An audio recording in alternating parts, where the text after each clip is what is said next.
Glad, in talking to your teammates so far today, there's been a lot of conversation about what it would mean to win the Hmm. SEC. Just what would that mean if you guys are able to win on Saturday, particularly the fact that you guys haven't won the title? Yeah, like you said, since I've been here, obviously we won the national championship, but one of our goals is every year is win the SEC championship. So, yeah, that's a big goal for us, and it'd be a huge accomplishment.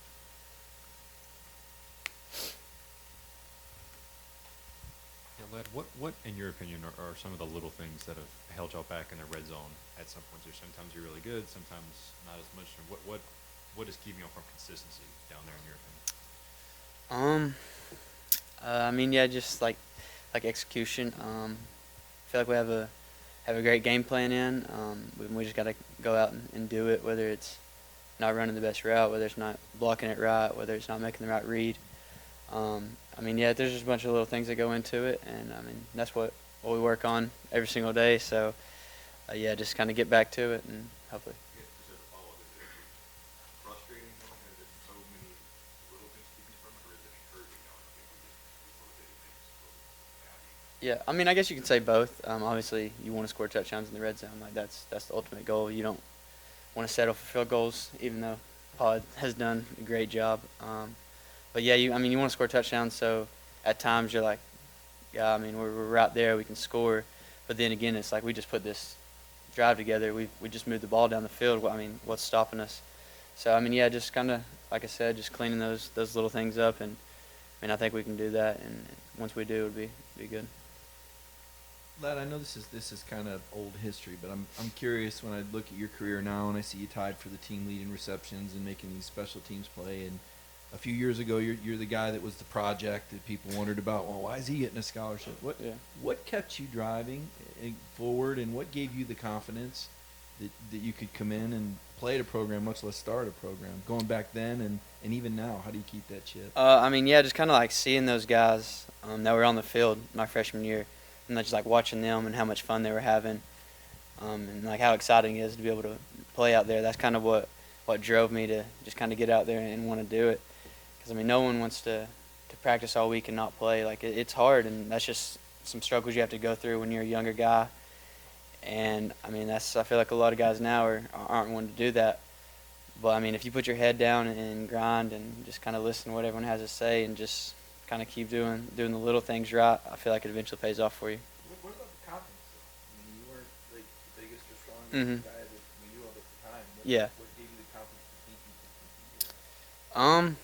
Really just kind of going up against those guys every day. Like I knew I could do it. I was doing it. I feel like day in and day out. And a lot of those guys when I was a freshman were kind of telling me like if you keep stick with it, like you're gonna be good. Like you can get it done. So yeah, just kind of having like other players and like like coaches telling me, and yeah, just kind of giving me that confidence and kind of boosted it for myself as well. A couple of different times on screen passes this year, Broderick Jones has shown an ability to get downfield and just decleat defensive backs. What's allowed him to make that kind of an impact on a screen play or a play like that and be such an effective downfield blocker? Yeah, it's not every day that you see someone that's 300 pounds, as big as him, being able to move like that. He's freakish athletic, and I feel like that's really what separates him from everybody. Like, there's a lot of guys that are 300 pounds. There's a lot of guys that are 6'5" or whatever, but to be able to move like that and like you said, block DBs, like it's hard for a big guy to block in space. So for him to be able to do that, it just kind of shows what he does in practice every day also, to work on it and kind of build what he needs to be able to do that. So yeah, he's an extremely hard worker, and I feel like that's just something that's came with. He's obviously athletic, but he has to work, and I feel like it's really paid off for him. Lad, what's it like to play for Kirby? He's known for being demanding. Does it take a thick skin to, know that there might be some criticism that it's kind of harsh? I think Keely told y'all a couple weeks ago. You got to listen to the message and not the tone. And yeah, the defense probably gets a little bit more than the offense with just how Coach Smart coaches. But yeah, it's obviously he's a great coach and he wants the best out of you. So if you can't take that coaching and you don't want to be coached, then you're probably not at the right place. He's wanting you to be the best you can be, and I feel like every single player should want that. So he just wants the best for us all. So, I mean, obviously it might come off wrong sometimes, just like any other coach, but at the end of the day, he wants what's best for you and what's best for the program. Lad, why do you think this offense, when momentum gets going, like in the second half against Georgia Tech, it's kind of a snowball effect, but then there have been some other times where there's kind of a lull, like 2 or 3 drives in a row. Why is that with this offense? I mean, yeah, I feel like a lot of it is like you kind of get things rolling, and it just, like you said, it just kind of keeps going. So once we find that rhythm and get that rhythm about us, I mean, I feel like it's hard to stop us. So, I mean, we have so many playmakers that can make a bunch of plays, great calls. So, I mean, yeah, like I said, just get that rhythm going, and once that happens, I feel like it just builds on top of that.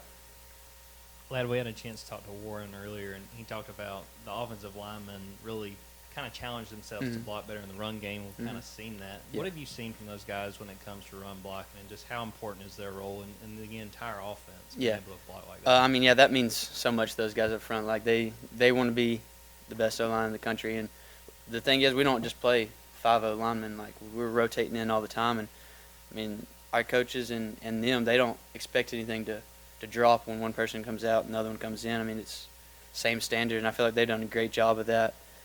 I mean, yeah, they work every single day. Like, team run periods, they're fired up, ready to get after it.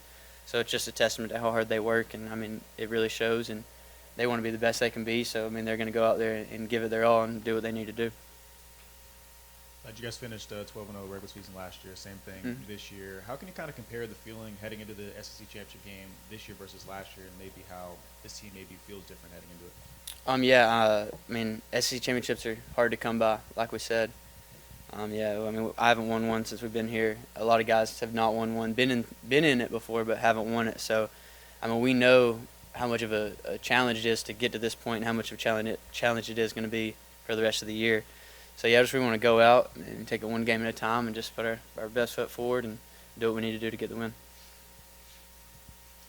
As a receiver, you're kind of a short area quickness, quick twitch kind of guy. Going from grass to turf this week, what is the difference for you just making a lot of cuts and stuff like that? And do you think the receivers will get a lot of work in the indoor field just making those cuts in practice? I mean, we're playing on the same field they are, so I mean, you can't really say it's different for us than any other week. I mean, you get your foot and feel it in warm-ups, and that's the biggest thing, kind of go out there and have a great warm-up and get the feeling for it. And then I mean, we've played in the Dome before, Mercedes Dome. So, yeah, we played there a couple of times, so I mean, we know what it's like. I mean, I'm sure they played in the turf before, so it's not going to be too much of a difference for us. Lad, what was your reaction when Coach Hankton went to LSU? Did you think the pull of his home state would be a big deal for him?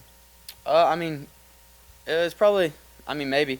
I'm not really sure what all went into it, but I mean, I wish nothing for the best for Coach Hank. He was always a great guy, always a great leader for us, and he did so much for me. So I mean, yeah, I was thankful for him and for that opportunity he got. So I mean, I have no hard feelings. Like, he do what he needs to do, and I mean, I'm supporting him all the way. So. Almost hate to bring it up, but you had a few drops early in the year. I don't think you've had anything here of late. Yeah.